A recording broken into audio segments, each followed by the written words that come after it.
I parked my car in the driveway, the engine still humming gently as I sat motionless, staring at the house I called home for nearly a decade.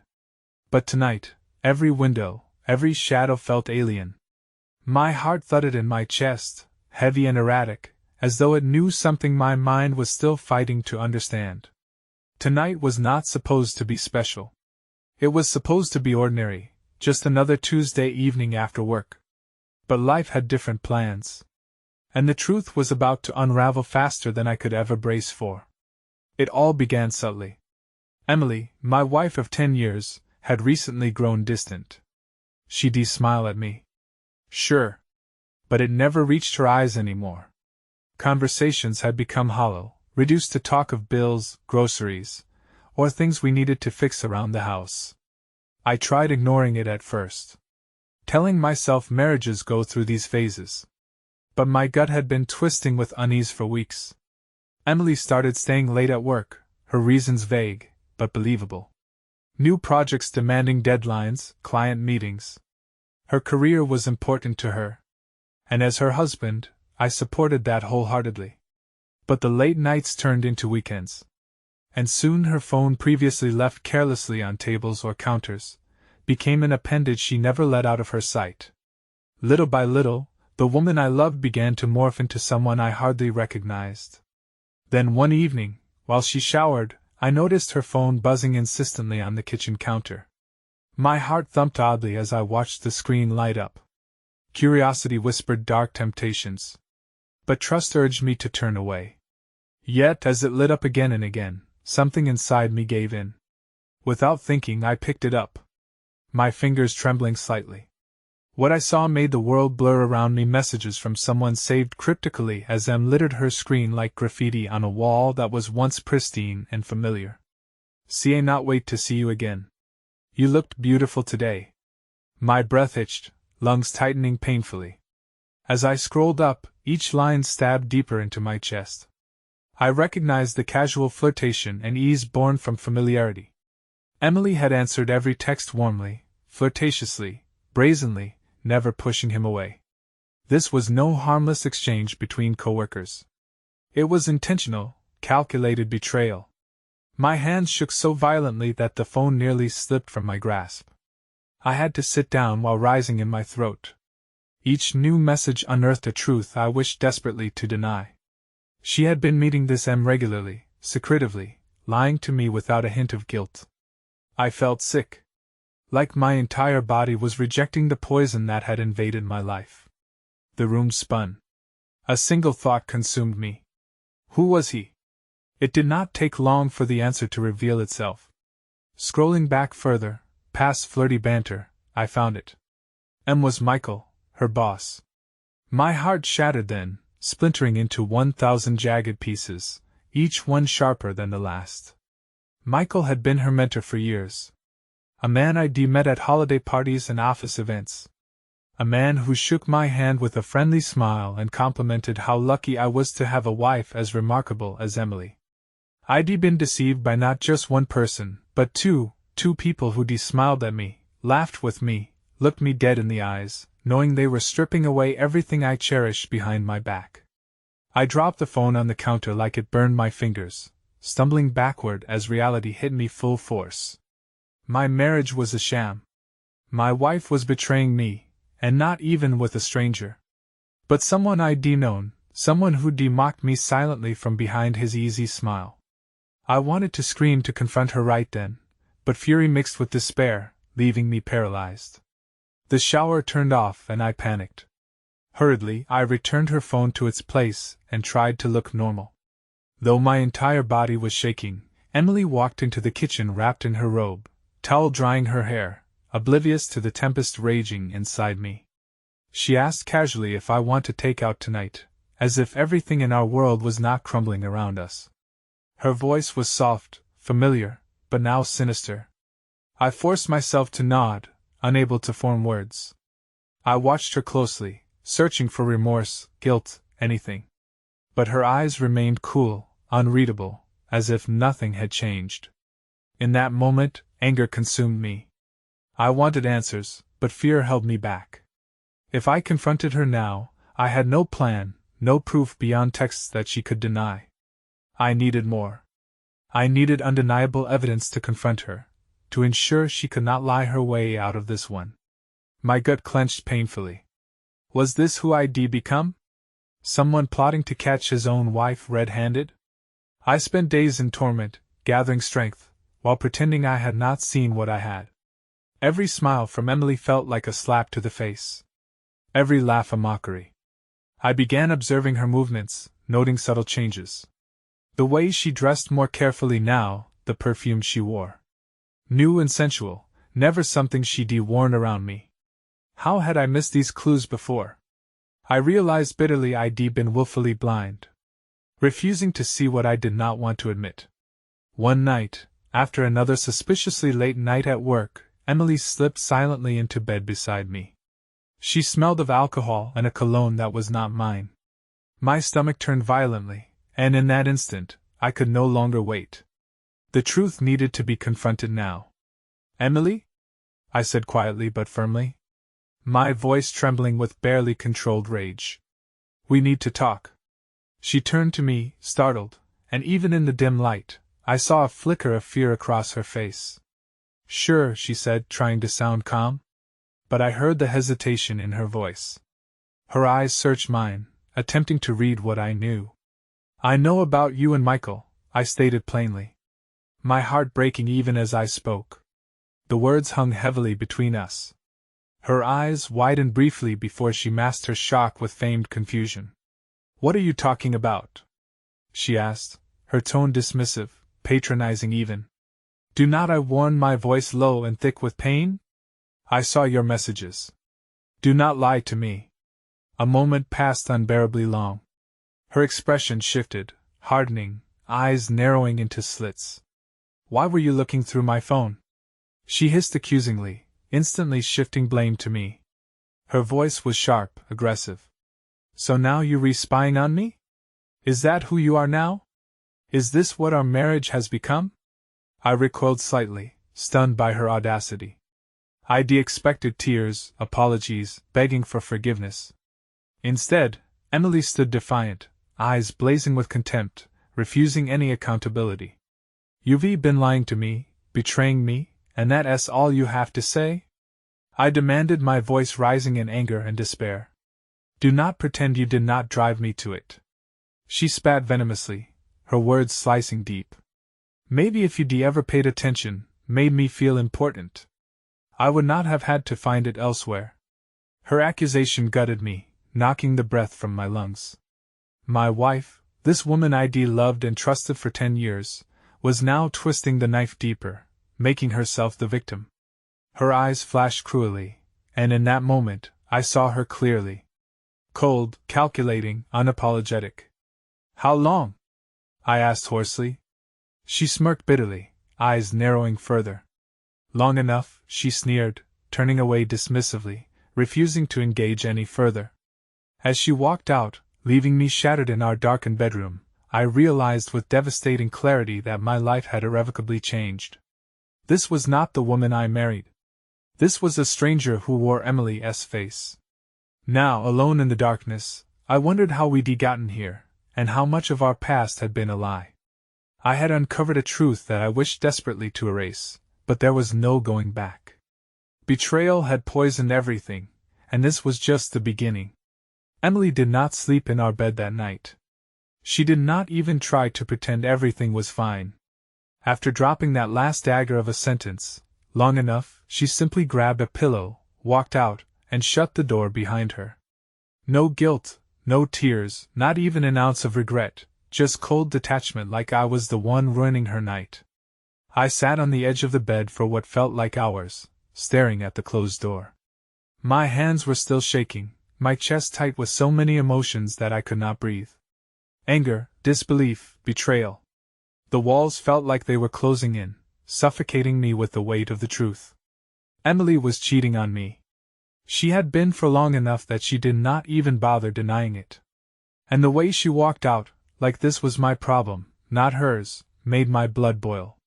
At some point, exhaustion won over rage, and I collapsed onto the mattress, staring at the ceiling. I did not sleep. How could I? Every time I closed my eyes, I saw her.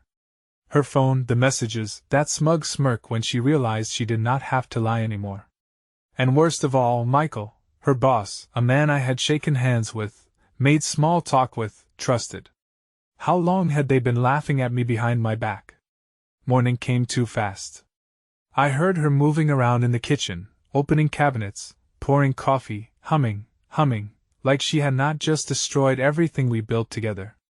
I forced myself to get up. My body stiff and sluggish like I had aged 10 years overnight. When I walked into the kitchen, she was leaning against the counter, scrolling through her phone, sipping coffee from the same mug she had used every morning for years. She barely glanced up at me. Morning, her voice was so casual, it made my skin crawl. I stood there, gripping the back of a chair, trying to process the absolute insanity of this moment. Are you serious right now? My voice came out rough, strained. She sighed, setting her phone down with an exaggerated clack. What do you want me to say, Daniel? We had this conversation already. No, we did not. I snapped. You walked out like you could not care less. And I was left trying to figure out when the hell my wife turned into a complete stranger. Her jaw tightened, but she did not look guilty. Annoyed, maybe frustrated, but not guilty. Look, I'm not doing this before work. I do not have the energy. She turned to rinse out her mug. Her back to me like I was not even there. Something inside me snapped. I marched across the kitchen, slamming my hand against the counter so hard the sound echoed through the room. She flinched just barely, but still did not turn around. You do not have the energy. I laughed. A cold, humorless sound. You had the energy to sneak around behind my back, to lie to my face, to sleep with him. But suddenly now you retired. Emily set the mug down with deliberate slowness and finally turned to face me. Her expression was unreadable. Then she tilted her head slightly, studying me. Are you going to leave me? She asked, voice eerily calm. I blinked, caught off guard. What? She crossed her arms. Are you going to divorce me? Kick me out? What? I opened my mouth, but no words came out. I had not thought that far ahead. My entire focus had been on confronting her, forcing her to face what she did, making her feel something. But here she was, looking at me like I was a mild inconvenience, like she was already bored of this conversation. When I did not answer right away, she smirked. A smirk. That's what I thought. She murmured, brushing past me as she grabbed her keys. I turned to follow her. So what? You just get to cheat. And we move on like nothing happened. She stopped at the front door, hand resting on the knob, then looked back at me over her shoulder. And then she said something that nearly knocked the wind out of me. Michael treats me like I matter. I do not feel invisible with him. I felt my stomach drop, invisible. I repeated, my voice barely above a whisper. She shrugged. As if this was just another minor complaint. Like I forgot to take the trash out. You got comfortable, Daniel. You stopped trying. We became boring routine with Michael. It's different. I feel alive. I could not believe what I was hearing. So instead of talking to me, instead of telling me you were unhappy, you decided to just destroy our marriage. Emily sighed like I was being dramatic. I did not plan this. Okay. It just happened. I ran a hand through my hair, laughing bitterly, right? Because falling into bed with your boss is just an accident. Her phone buzzed. And she glanced down at it. Then back at me. I have to go. We'll talk later. And just like that, she opened the door and walked out. No apology. No regret. Not even a glance back. I stood there. My entire body shaking with rage. Watching her car disappear down the street. She was not sorry. She was not ashamed. She had no intention of stopping. I had spent years loving this woman, trusting her, building a life with her. And in return, she had not only betrayed me, but now she was acting like I was the one overreacting, like I was the problem. The worst part, I still did not know what the hell I was going to do. I did not go to work that day. I called in sick, though my voice must have given me away because my boss hesitated before saying, "Take the time you need, man." I did not even care how pathetic I sounded. I was too busy staring at the empty house, the quiet suffocating me. Emily was gone. Off to her job, off to him, off to whatever secret life she had built behind my back. And I was left standing in the wreckage, trying to make sense of the smoking ruins of my marriage. I sat at the kitchen table, staring at the last spot where she had stood. The words she had thrown at me still rattling in my skull. Michael treats me like I matter. I do not feel invisible with him. With Michael, I feel alive. What the hell was I supposed to do with that? For 10 years I had been faithful. I had worked hard, made sacrifices, put her first. And now she was telling me I had made her feel invisible, that I was the problem, not her betrayal, not her blatant disregard for our vows, me.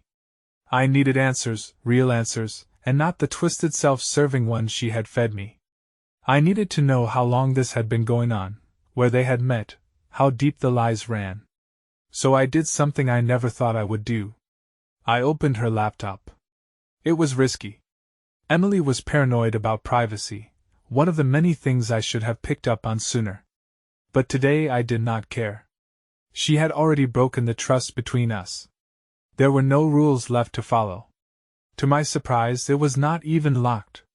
And just like that, the floodgates opened. Emails, dozens of them, some buried under work threads. Others tucked away in a hidden folder titled Receipts. I clicked, and my stomach dropped. Hotel confirmations, credit card statements for dinners, expensive wine, a spa trip, all dating back almost a year. She had not just made a mistake. She had not fallen into something she regretted. She had been choosing this over and over. I gritted my teeth, my entire body vibrating with rage. Every damn holiday, every anniversary, every moment I thought we had been happy. She had been lying to me.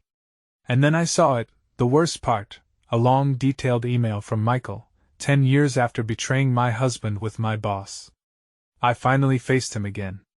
I froze, confused. The subject line did not make sense until I read further. She had been writing to him about me, not just texts, not just hotel plans, full-on letters, telling him how much she loved sneaking around, how much she enjoyed lying to me, how thrilling it was to juggle both lives, how she thought I was clueless, predictable, boring, how she wondered if I'd ever figure it out.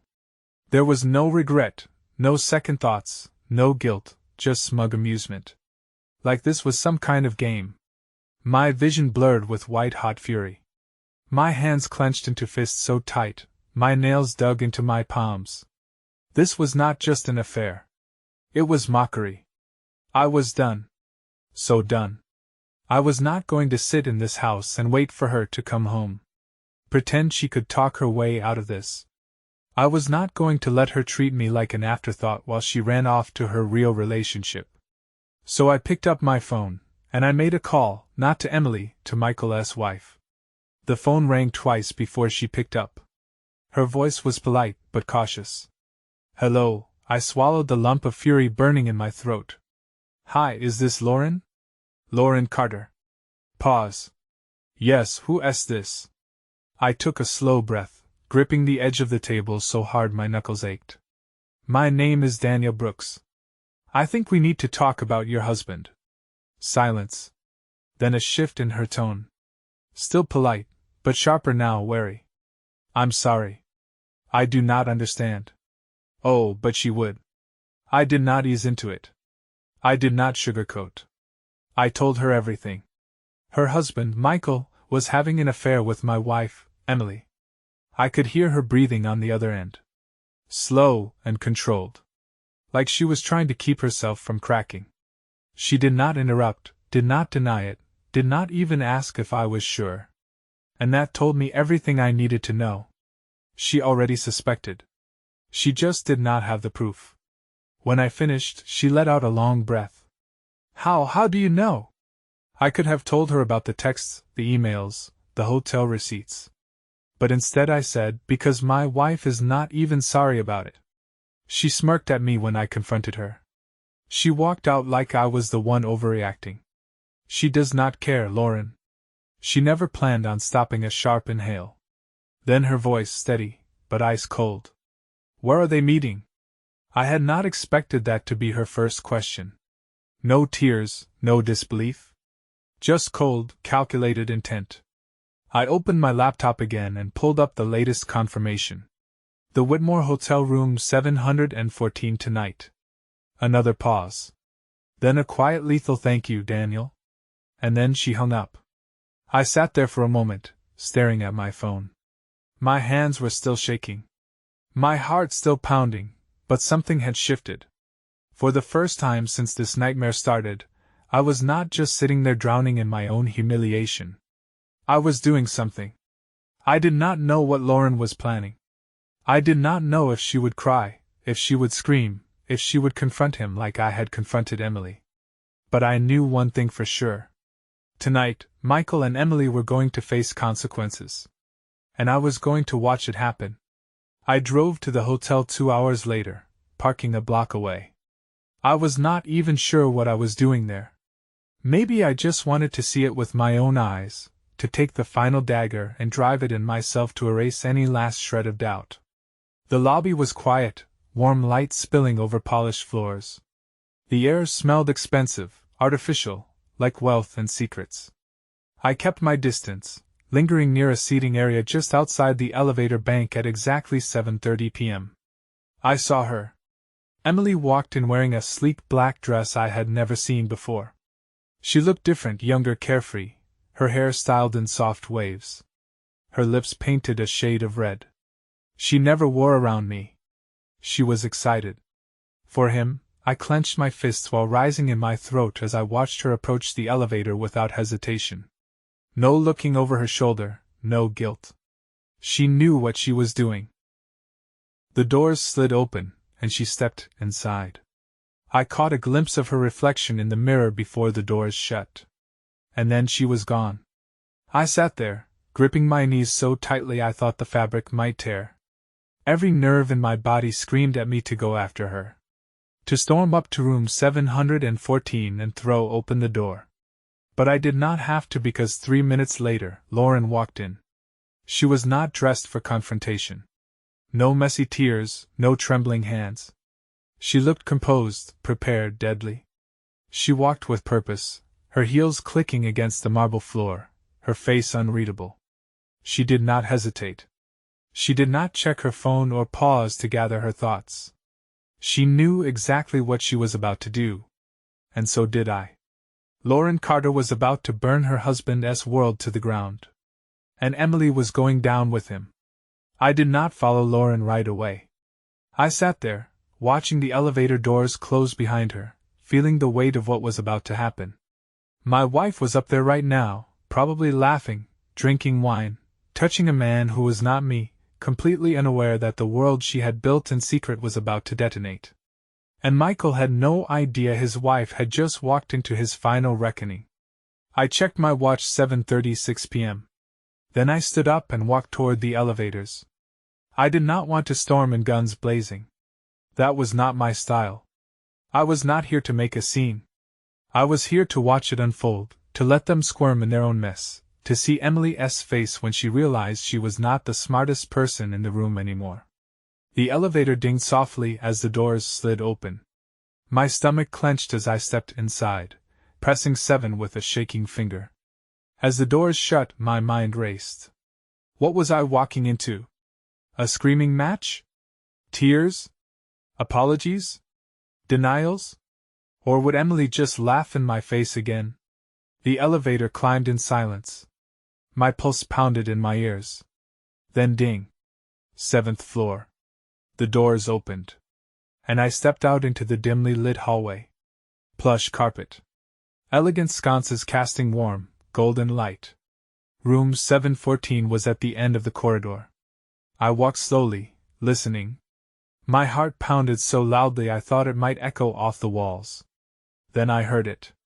A woman's voice. Sharp. Angry. Cold. Lauren. I crept closer. The door was not fully shut. Just barely cracked open. Like she had not even given them the chance to slam it in her face. From inside Michael's voice. Lauren, calm down. You overreacting. Overreacting. Oh, this was going to be good.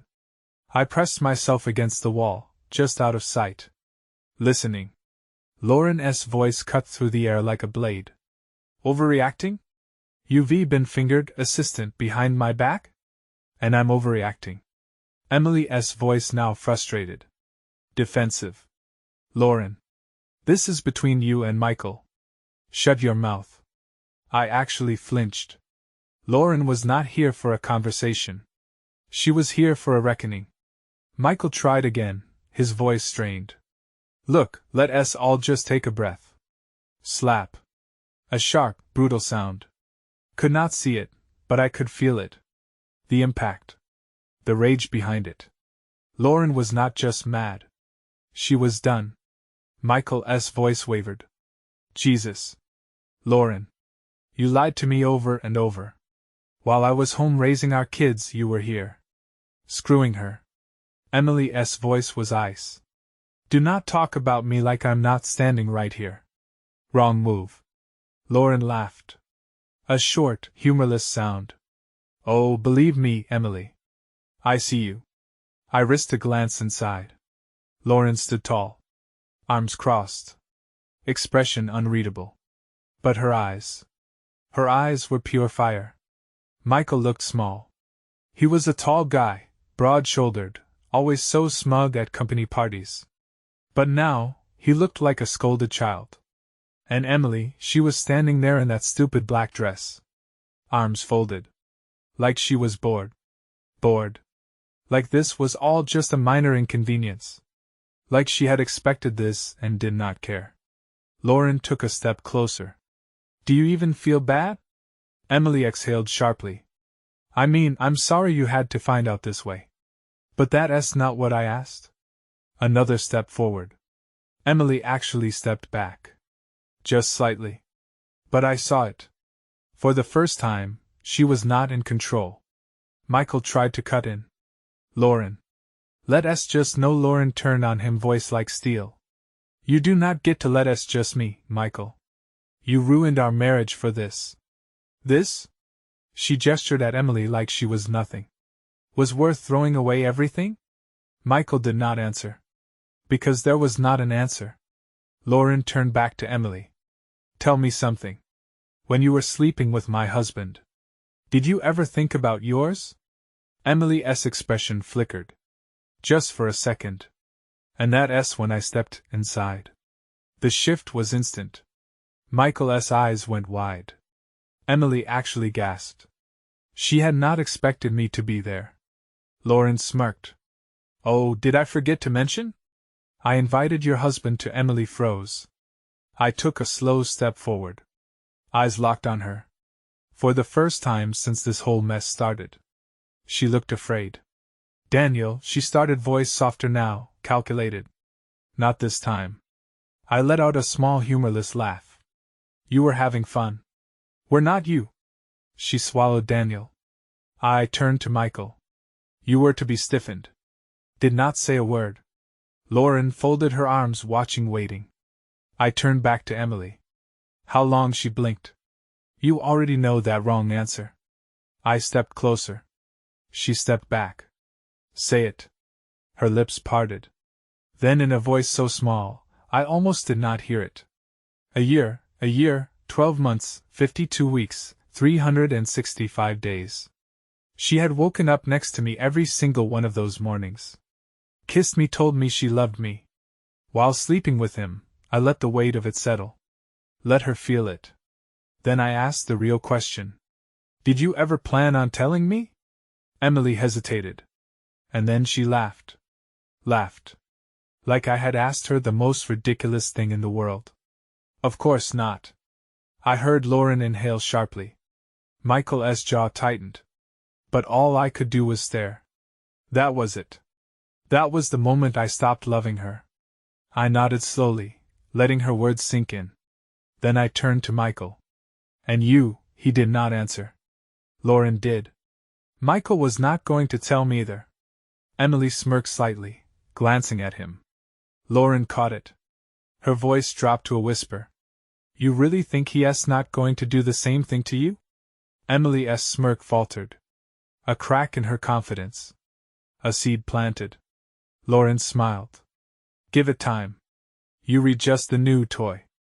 And new toys get old. Emily's lips parted. Like she was about to protest. But she did not. Because she knew Lauren was right. She just did not want to admit it. Lauren exhaled, straightening her shoulders. Well, I think I've seen enough. She turned to me. Daniel, I took one last look at my wife. The woman I thought I knew. The woman who had shattered everything we built, and now stood in front of me, looking small for the first time. Then finally I said the only words left to say, I'm done. And then Lauren and I walked out together, leaving them in the wreckage. The hotel lobby was quiet as Lauren and I stepped into the elevator. Either of us spoke. The doors closed, sealing us in silence. But my mind was anything but quiet. It was roaring. I had spent weeks, months, feeling something was wrong, doubting myself, gaslighting myself. And now there was no doubt left. Emily had never planned to stop. She had never planned to confess. And the worst part, she was not even sorry. Lauren exhaled sharply beside me. Jesus Christ. I turned to her. She was staring at the doors, her arms still crossed. But I could see the tension in her shoulders. The way her nails dug into her sleeves. She was not calm. She was holding herself together. They did not even look guilty. She muttered, shaking her head. I mean, my husband looked embarrassed. But Emily, she trailed off, searching for the word smug. I said, voice tight. Lauren nodded. Yes, smug. The elevator doors slid open. The moment we stepped into the lobby, the weight in my chest crushed me. It was too bright to open. People walked past chatting, laughing, living their normal lives while mine had just imploded. I ran a hand down my face. My fingers trembling. I need air. Lauren did not hesitate. Let us go. We stepped outside into the cool night air. The street buzzed with activity. Cars rushing past, people hailing cabs. The distant hum of a city that did not care about my pain. Lauren pulled a cigarette out of her bag, lit it with quick, practiced movements. She took a long drag, exhaled, then glanced at me. You okay? I huffed out a bitter laugh. No, she nodded like she expected that. Then she held out the cigarette. I hesitated. I do not smoke. Neither do I, she admitted. But tonight feels like a night for bad decisions. I took it, brought it to my lips, inhaled. The burn hit my throat instantly, making me cough. Lauren snorted. Okay, maybe not that bad of a decision. I handed it back, rubbing my temples. What now? Lauren took another drag. I'm divorcing him. The words came easily. No hesitation. No doubt. She exhaled smoke, watching the cars pass. I already suspected it, for months. But I kept telling myself I was crazy, that I was just being paranoid. She laughed bitterly. I even went to therapy, spent hours talking about how maybe I was insecure. Maybe I was projecting. Maybe I was the problem. I swallowed hard. Same. Lauren glanced at me. Something like understanding in her eyes. But we were not crazy, Daniel. We were just married to liars. I stared at the sidewalk. The word divorce lingered in the air between us. It should have felt obvious. Easy. But my chest ached. Lauren studied me. You're still in love with her? I did not answer right away. Then quietly. I do not know who I'm in love with. The woman I thought she was. Yeah. But the woman in that room, I shook my head, my throat tightening.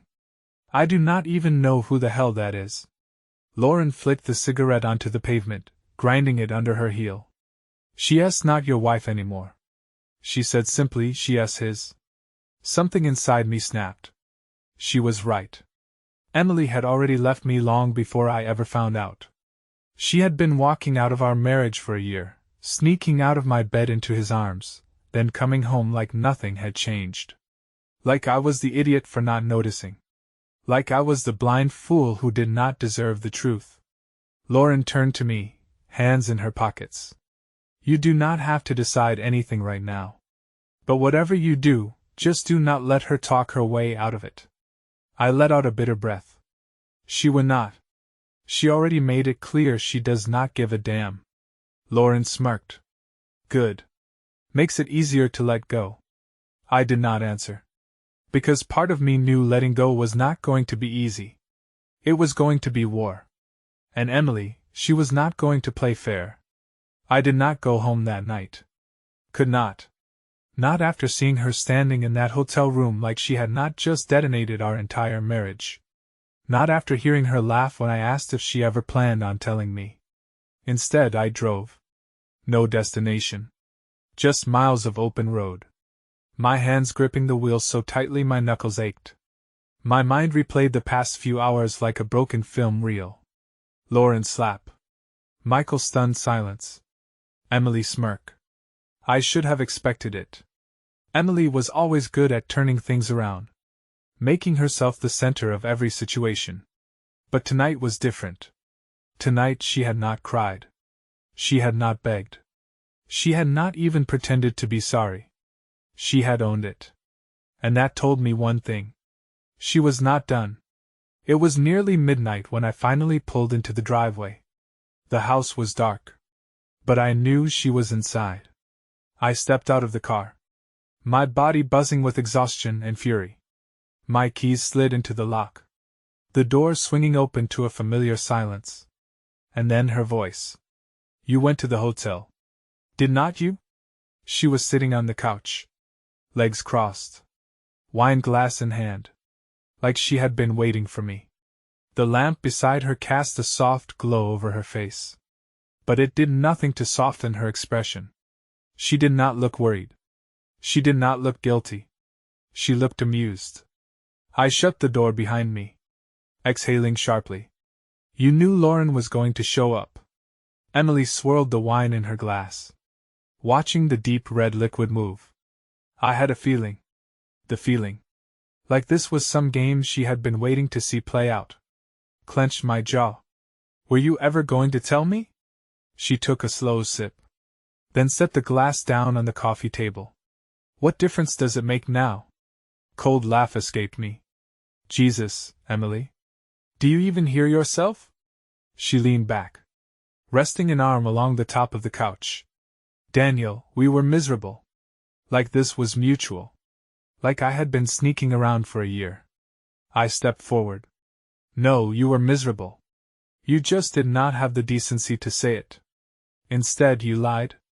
You cheated. And then you had the nerve to stand in that hotel room and act like I was a joke. Emily tilted her head. I never said you were a joke. You laughed. Something flickered in her eyes. She reached for her wine again, taking another slow sip before answering. I laugh because you still do not get it. I stared at her. Get what? She sighed, setting the glass down again. Then she stood. Slowly, deliberately, closing the space between us until she was just inches away. I could smell the wine on her breath. The faint trace of perfume that was not hers. Probably something Michael had bought her. Her gaze locked onto mine. Unblinking. I outgrew you, Daniel. The words hit me like a punch to the gut. She was not apologizing. She was not explaining. She was dismissing me. Like I was some old piece of furniture she had finally decided to replace. My body tensed. A bitter taste rising in my throat. So that's it? That's your excuse. She shrugged. Call it what you want. A bitter laugh escaped me. Unbelievable. Emily crossed her arms. Come on, Daniel. Are you really that surprised? We've been stuck in the same boring routine for years. Same conversations. Same date nights. Same everything. And you just... She waved a hand. Never changed. Never grew. But I did. I stared at her. My pulse hammering in my ears. You grew into a liar. She rolled her eyes. Spare me the righteous act. You want to talk about lying? How many times did you tell me you were happy? How many times did you act like everything was fine when we both knew it was not? I clenched my fists. I did not lie. I fought for this marriage. I believed in it. I believed in you. Emily scoffed. Yeah, well, that was your mistake. The words were so casual, so callous, that for the first time that night, I had nothing to say. Nothing. I had spent years loving this woman. And this was who she really was. She turned away, grabbing her wine glass again. Are we done? Because I'm exhausted. And I have an early meeting tomorrow. I let out a slow, shaky breath. Yeah, Emily. My voice was quiet, but firm. We're done. She did not flinch. She just took another sip, as if my words meant nothing. And maybe to her, they really did not. But to me, they meant everything. Because for the first time since this nightmare started, I finally knew what I had to do that I did not sleep. Not because I was heartbroken. Not because I was overwhelmed. But because my mind would not stop racing. Emily was gone. Not physically. She was still here, still sleeping in our bed like she had not just torched our marriage to the ground. But emotionally, she had left me a long time ago. And now I had to figure out how to leave her first. By morning I had a plan. I was not going to yell. I was not going to beg. I was not going to let her manipulate me into some twisted, half-dead version of our marriage where she could keep doing whatever she wanted while I just accepted it. I was going to be smarter. She thought she was in control. She thought she had won. She had no idea who she was dealing with. Emily waltzed into the kitchen around 8 a.m., dressed in a crisp white blouse and high-waisted black slacks, effortlessly put together like a woman who had nothing to lose. She barely glanced at me as she poured herself a cup of coffee. You're up early. I watched her for a moment. This woman, my wife, who had spent a year mocking me behind my back, I let out a breath. I made a decision. She turned slightly mug in hand. Oh, I nodded. I want a divorce. There. I said it. No hesitation. No anger. Just fact. Emily blinked once. Then a smile. Not sadness. Not shock. A smile. I figured, she said simply. I stared at her waiting for something. Anything that looked like remorse. Nothing. She just took a sip of coffee. Completely unfazed. And somehow that pissed me off more than anything. She wanted this. She had been waiting for me to say it. I exhaled slowly. I'll be getting a lawyer today. Emily leaned against the counter, tilting her head. You know, we do not need lawyers for this, right? We can handle it like adults. I almost laughed like adults. Like she had not been sneaking off to hotels with her boss while I was home. Trusting her. I shook my head. Oh, I'm getting a lawyer, Emily. Because unlike you, I actually believe in handling things the right way. Her eyes darkened slightly, but she recovered fast. Suit yourself? Then she took another sip of coffee. Completely unbothered. I should have been relieved. I should have been happy that she was not fighting me on this. But something did not feel right. Emily always had an angle. She was too calm, too collected. I studied her carefully. You do not seem surprised. She smirked. Like I said, I figured this was coming. That's not what I mean.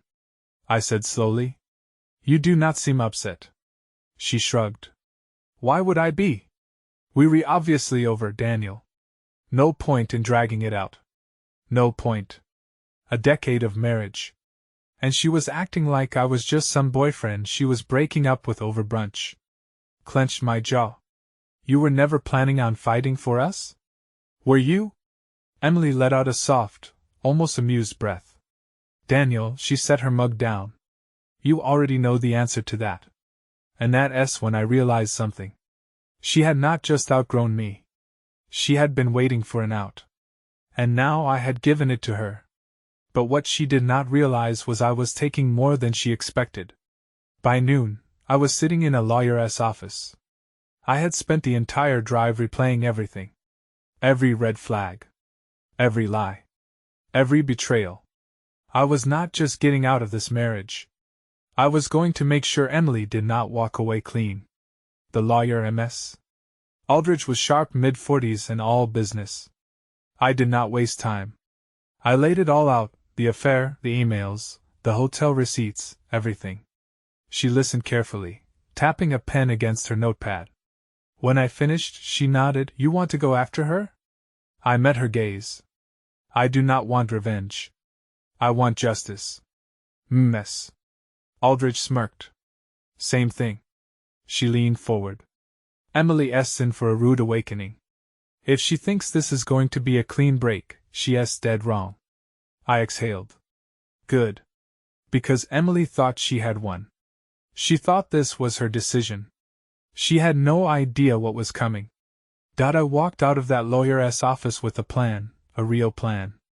Emily thought this divorce would be easy. A quick conversation, some paperwork, and she'd be free to run off into the sunset with Michael. No consequences. No mess. Wrong.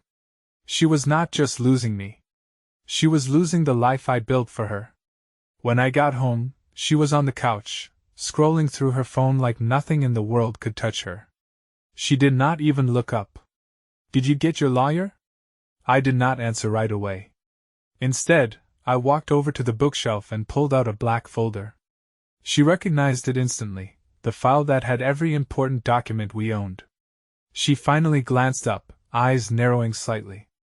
I sat down across from her, flipping through papers, my voice calm. You know, I was thinking about what you said this morning. She arched a brow and you rewrite. There's no point in dragging this out. I slid a few papers onto the table. So let us make this quick. Her eyes flicked to the documents, our finances, bank statements, the deed to the house, retirement accounts, every dollar we had laid out in black and white. I watched her expression carefully. Emily was calculating, always had been. And right now, she was doing the math.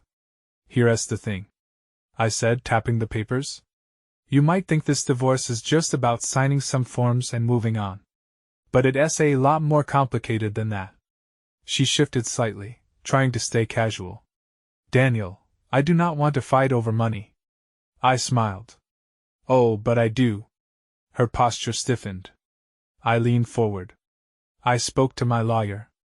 And you know what's funny? Since we live in an at-fault divorce state, the fact that you cheated matters.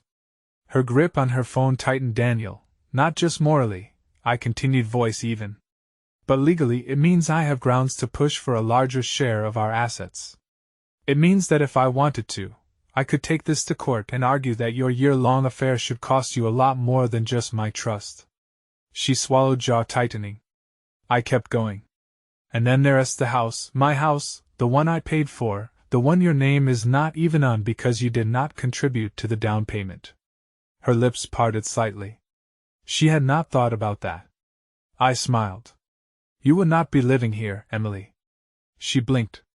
Wait, I held up a hand. And before you start with the we can be civil speech, let me remind you, you were not civil when you were sneaking around with Michael. You were not civil when you laughed in my face last night. You were not civil when you spent our money on hotel rooms and expensive dinners with another man. Emily sat up straighter, her face hardening. You trying to punish me? I shook my head. No, I'm making sure you do not walk away from this clean. She exhaled, standing up abruptly. I should have known you'd do this. You always have to be the good guy, do not you? Always have to come out on top. I stood to meeting her glare without hesitation. You rewrite? I do. Because for the last year, I've been at the bottom. And I'm done letting you win. For the first time, Emily looked unsettled. She was not in control anymore. I grabbed my keys. Start packing. You leaving by the end of the week. Then I walked out, leaving her speechless. For the first time in this entire mess, Emily was the one who did not know what to do. And that was just the beginning. Emily did not leave quietly. I knew she would not. I had spent 10 years learning how she operated. She was calculated. But when she lost control, that S when she got messy. And right now, she was spiraling. She spent the next 3 days trying to find an angle. First, she was calm. She sat across from me at the dinner table. Her voice soft, almost apologetic. Daniel, I do not want us to end things like this. We've been together for so long. We can be fair to each other, see not we? I sipped my coffee. Fair. She nodded. We do not need lawyers. We can just split things evenly. I can stay in the house until I find a new place. We do not have to make this ugly. I set my cup down. You made this ugly the second you decided to cheat. Her jaw tensed. Daniel, no, my voice was firm. You do not get to ask for kindness when you never gave me any. She sighed, rubbing her temples like I was the one being unreasonable. I do not know why you're reacting like this. I thought you were more mature than this. I let out a short laugh. You thought I'd let you screw me over then walk away without consequences. I leaned forward, voice cold. You do not know me at all. That was the last time she tried the polite approach. By day 4, she was angry. She stormed through the house, slamming cabinets, muttering under her breath. She was not packing. Not really. She was stalling. She wanted me to break first, to argue, to yell, to give her something she could use against me. But I did not give her a damn thing. I went about my day like she was not even there. I worked. I ran errands. I came home and made dinner for myself. When she saw me eating alone at the table, she snapped. So that's it? She hissed. You just done. I chewed my food, swallowed. Yes, she let out a bitter laugh. Wow. After 10 years, you just flipping a switch. I set my fork down, meeting her glare. You did that first. Her lips parted slightly like she wanted to argue. But she could not because we both knew it was true. She left me first. She just never expected me to leave her back. By day 5, she was desperate. She was not stupid. She knew she was running out of time. Her little safety net was gone. She had nowhere to go. She tried calling Michael. I knew because I saw his name pop up on her phone when she left it on the counter. But he never answered because Michael was busy dealing with Lauren. And Lauren, she was taking him for everything. The last time I talked to her, she was already filing for divorce. She had evidence, leverage, and the best lawyer money could buy. Michael was screwed. And Emily, she was realizing too late that she had backed the wrong man. On the 6th day, she packed. It was not graceful. She shoved clothes into bags, yanked dresses off hangers, muttering curses under her breath. I stayed out of her way. I was not helping. I was not forgiving. I was watching, letting her feel every second of the life she had thrown away. Finally, she stood by the door, suitcase in hand, and turned to face me. She looked different, not sad, not apologetic, just lost, like she never expected this to be real. Like she had spent so much time cheating, lying, playing games that she never considered what would happen when the game ended. She swallowed hard. I guess this is it. I nodded. Yeah, she lingered, waiting for what for me to stop her, for me to tell her I still loved her, for me to forgive her. She did not deserve it. So I said nothing. She forced a small bitter smile. You'll regret this, you know. I tilted my head slightly. Will I? A flicker of doubt crossed her face. And that's when I knew she was not sure anymore. She had spent a year mocking me, cheating on me, throwing me away. And now, standing in the wreckage, she was finally asking herself if she made a mistake. I did not answer. I did not need to. She exhaled sharply, grabbed her suitcase and walked out the door. No apology, no goodbye, just gone. I stood there for a long time after she left, not because I missed her, not because I was broken, but because for the first time in a year, my house felt like mine again. And for the first time in a year, I could finally breathe.